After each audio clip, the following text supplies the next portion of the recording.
Olá pessoal, como é que vocês estão? Espero que estejam todos bem.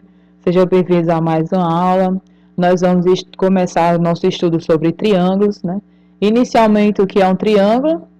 São figuras geométricas determinadas por três segmentos de retas consecutivos, né, como está exemplificado aqui, cujos extremos são coincidentes 2 a 2, ou seja, perceba que um segmento começa aonde o outro segmento termina. Por exemplo, temos o segmento AB.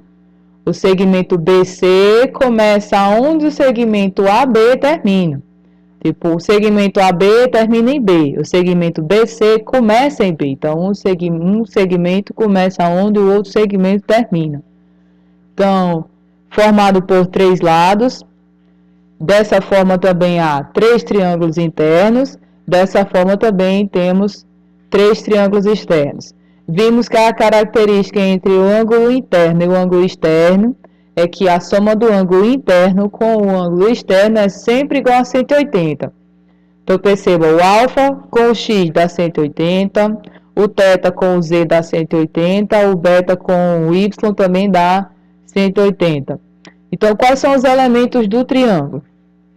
Os vértices, que são A, B e C, são três vértices, os três lados, que aqui são cujas medidas estão nomeadas com M, N e P, os ângulos internos, que foram nomeados aqui com alfa, beta e θ. Nós vimos que num triângulo a soma dos ângulos internos é igual a 180. Onde foi que nós vimos isso? Quando estávamos estudando polígonos, né? Vimos que quando o polígono tem três lados, a soma dos ângulos internos é 180.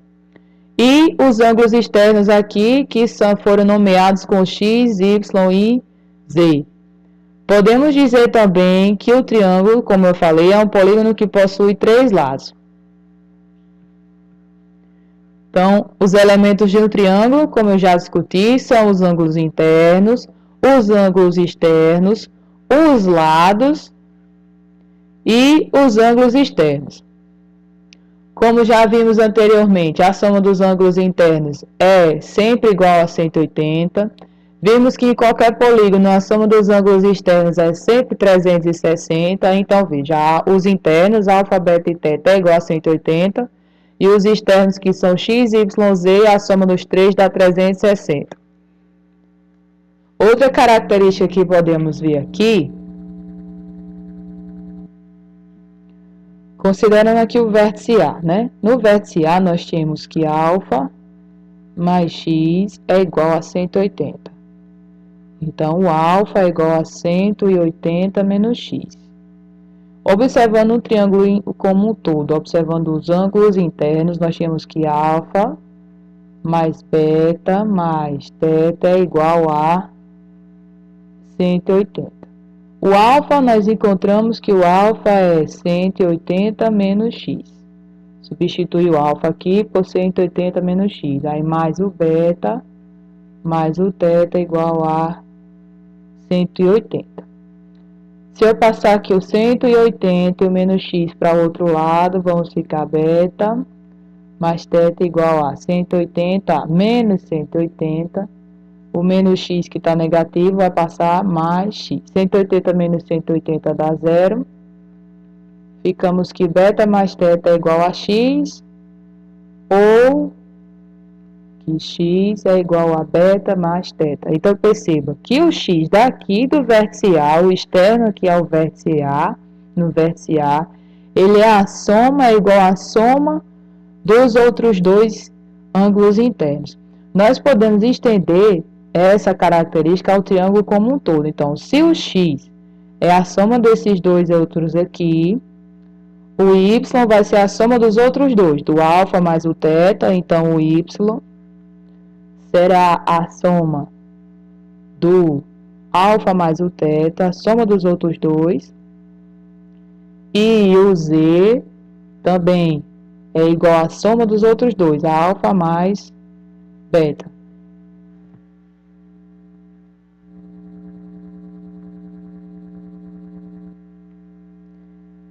Então, concluindo, temos que em qualquer triângulo, aqui ó, o ângulo externo é a soma dos ângulos internos que não lhes são adjacentes, ou seja, o adjacente ao x é o alfa.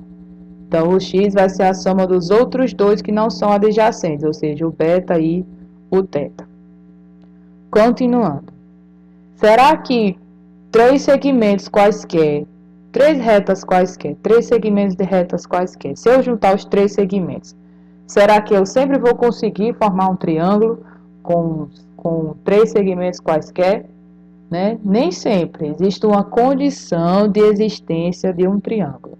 Ou eu vou desenhar, pegar os três segmentos para testar se realmente forma um triângulo, se o triângulo realmente fecha, né? Gera uma região fechada. Ou verifico o seguinte, que de uma maneira mais simples do que o que está escrito aqui, ó.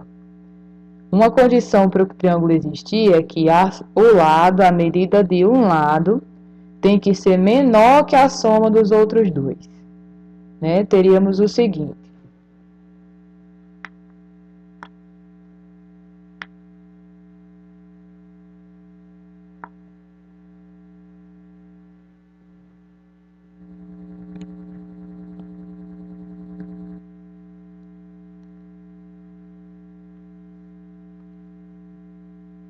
M, a medida de M, tem que ser menor que a soma de N mais P.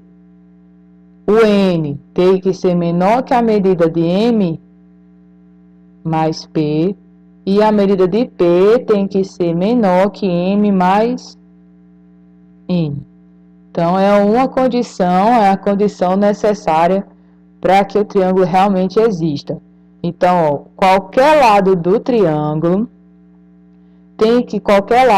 medida de lado do triângulo tem que ser menor, né, que a soma dos outros dois. Aqui diz o seguinte, né, é uma outra forma de você testar a condição de existência de um triângulo. Que a medida de cada lado tem que ser maior que a diferença dos outros dois, entretanto, tem que ser menor que a soma dos outros dois.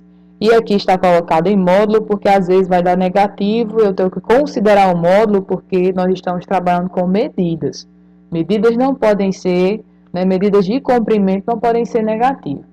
Então, ele tem o P, por exemplo, ele tem que ser menor que a soma de M mais N, mas tem que ser maior que a diferença entre M e N.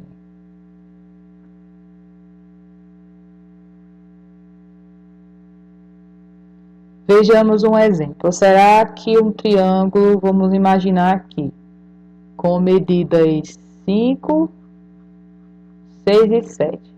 Será que forma um triângulo? Será que se eu pegar uma régua e pegar um segmento com 5 centímetros, um segmento com 6 centímetros, um segmento com 7 centímetros, será que eu consigo formar um triângulo com essas três medidas?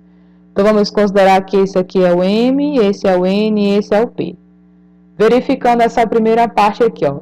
O 5 é menor que a soma desses dois, confere. O 6 é menor que a soma dos outros dois, também confere.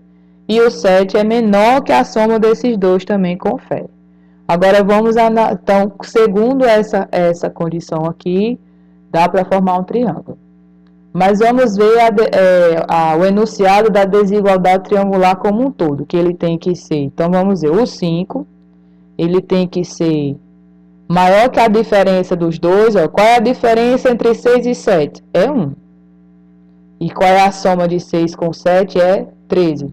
Confere, confere. O 5 é maior que 1 e é menor do que 13. Confere. O 6. O 6 tem que ser menor que a soma dos outros dois. Os outros dois são 5 e 7. 5 com 7 dá 12. E a diferença de 5 e 7 é 2 unidades. Então, confere. Ó, o 6 é maior que o 2 e é menor que o 12. E, por último, o 7. O 7 tem que ser menor que a soma dos outros dois. 5 com 6 dá 11. E a diferença de 5 e 6 é 1. Confere, o 7 é maior que 1, menor que 11. Confere. Então, sem desenhar o triângulo, eu consigo verificar se ele existe, se vai dar certo eu formar um triângulo com essas dimensões. né? Então, é só eu substituir aqui e verificar o enunciado da desigualdade triangular.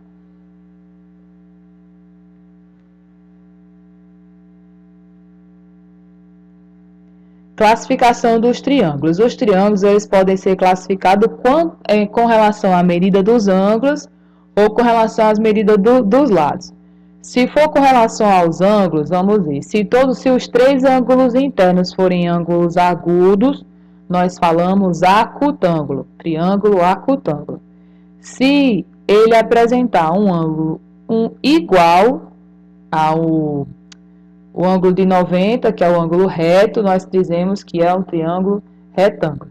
Então, perceba, a classificação dos triângulos, novamente, ou é com relação aos ângulos internos, ou com relação à medida dos lados. Então, novamente, se os ângulos internos, todos eles forem menores que 90, são ângulos agudos. Então, acutângulo. Se houver um ângulo interno reto, que é o ângulo de 90, é um triângulo retângulo. Se houver um ângulo interno obtuso, ou seja, maior que 90 e menor que 180, o triângulo será chamado de classificado como obtusângulo. Quanto à medida dos lados, é o seguinte: se os três lados forem diferentes, dizemos que o triângulo é escaleno. Se houver dois lados iguais e um diferente, chamamos de triângulo isósceles. E se os três lados tiverem a mesma medida, será um triângulo equilátero. E já concluímos que, se é um triângulo equilátero com três lados iguais, os três ângulos internos também vão ser iguais. Se a soma dos três tem que dar 180, divida 180 por 3, vai dar 60. Então, um triângulo equilátero apresenta os três ângulos internos igual a 60 graus. Então, ele é equilátero e é equiângulo. Sevianas principais. São segmentos de retas traçados dentro do triângulo que são importantes. Então, uma seviana é qualquer reta que parte de um vértice de triângulo e encontra o lado oposto ao seu prolongamento. As principais é o segmento de reta que corresponde à altura do triângulo. Então, é qualquer segmento que sai de um vértice, novamente, encontra o outro lado, né, em seu prolongamento, mas ele encontra esse outro lado formando um ângulo de 90. Então, todo segmento que é perpendicular, ó, traçada de um vértice até seu lado oposto de forma perpendicular, é a altura. Então, perceba que um triângulo, como ele tem três vértices, ele pode ser traçado três alturas. Ele está nessa posição. Mas se eu virar o triângulo para cá, ele já vai ter outra altura, e se eu virar ele para esse outro lado, ele vai ter outra altura. Então, ele tem três alturas que podem ser traçadas aqui. Uma com relação ao vértice A, outra com relação ao vértice D e outra com relação ao vértice C. A mediana é um segmento também que sai de um vértice até chegar ao seu lado oposto. E o que é que a mediana faz? Ela divide o lado oposto exatamente ao meio. Então, por exemplo, se é a mediana que sai do ponto A, o lado oposto então é BC, a mediana divide BC ao meio, né? Divide a medida de BC exatamente ao meio. Então, novamente, são três vértices, então existem também três medianas, uma traçada com relação ao ponto A, uma com relação ao ponto B e uma com relação ao ponto C. Bissetriz interna também é uma seviana, uma das principais sevianas, ela sai de um vértice até tocar o lado oposto. E o que é que a bissetriz faz? Ela divide o ângulo interno do respectivo vértice exatamente ao meio, né? Em duas medidas iguais, esse trechinho que está aqui e esse ângulo daqui. Então, a bissetriz interna, ela divide o ângulo do vértice ao meio. Então, se eu tracei a bissetriz com relação ao ponto A, ela vai dividir, então, o ângulo A ao meio, né? Dois ângulos de medidas iguais. Novamente, se há três vértices, então, há três bissetrizes internas. A bissetriz externa. A bissetriz interna, nós vimos que ela divide o ângulo do vértice, né, o ângulo interno do vértice ao meio. Já a bissetriz externa, ela vai dividir o ângulo externo desse vértice ao meio, né? Dividir em dois ângulos de medidas iguais. Então, da mesma forma que há três vértices, há três ângulos externos, então há três bissetrizes externas. E por último, a mediatriz. A mediatriz é uma cerviana que ela não sai do vértice. Ela é um segmento que ela sai do próprio lado. Então, se eu vier com uma régua aqui, considerar o segmento AB, o lado AB, e traçar uma reta aqui, formando 90 graus com esse lado, essa é a mediatriz. Então, eu venho e faço isso com os três lados.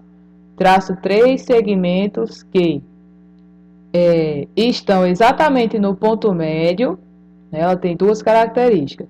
Eu tenho que vir no meio do segmento AB, exatamente na metade do segmento AB, e traçar um segmento perpendicular aqui. Venho no lado AC, exatamente no meio, também traço um segmento perpendicular a AC. Venho em BC também exatamente ao meio e traço uma perpendicular a BC. Então, mediatriz são segmentos perpendiculares aos lados que passam pelos respectivos pontos médios.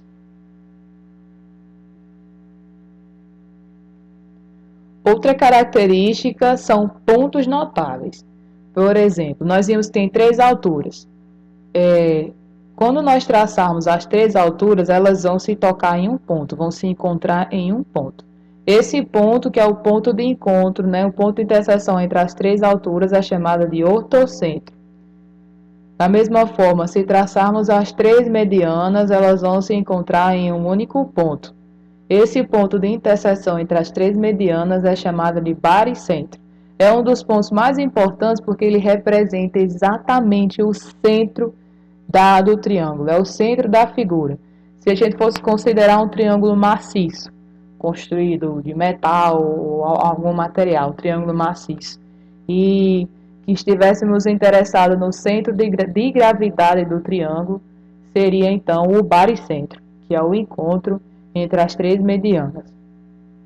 O encontro entre as três bissetrizes internas é chamado de icentro.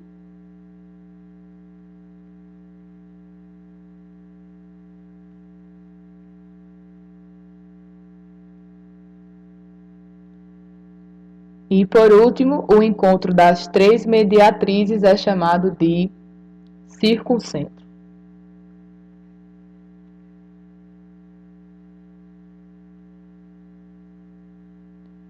Congruência de triângulos. Dois triângulos são congruentes. O que quer dizer congruência? Nós já estudamos, já ouvimos esse termo antes. Se trata de ter a mesma medida. Então, dois triângulos são congruentes se somente se for possível estabelecer uma correspondência entre seus vértices, de modo que os lados de um triângulo sejam respectivamente congruentes aos lados do outro, e os ângulos daquele triângulo sejam respectivamente congruentes aos ângulos do outro. Traduzindo, as medidas dos lados têm de ser iguais, tipo, o lado AC desse lado tem que ser e ter a mesma medida do lado correspondente no outro triângulo. Então, as três medidas são iguais, da mesma forma que os três ângulos internos são iguais. Somente assim temos dois triângulos congruentes. Para ser conhecido, definido um triângulo, se você, por exemplo, se você conhece só um lado do triângulo, por exemplo, só um lado. Se você tem como informação só uma medida de um triângulo.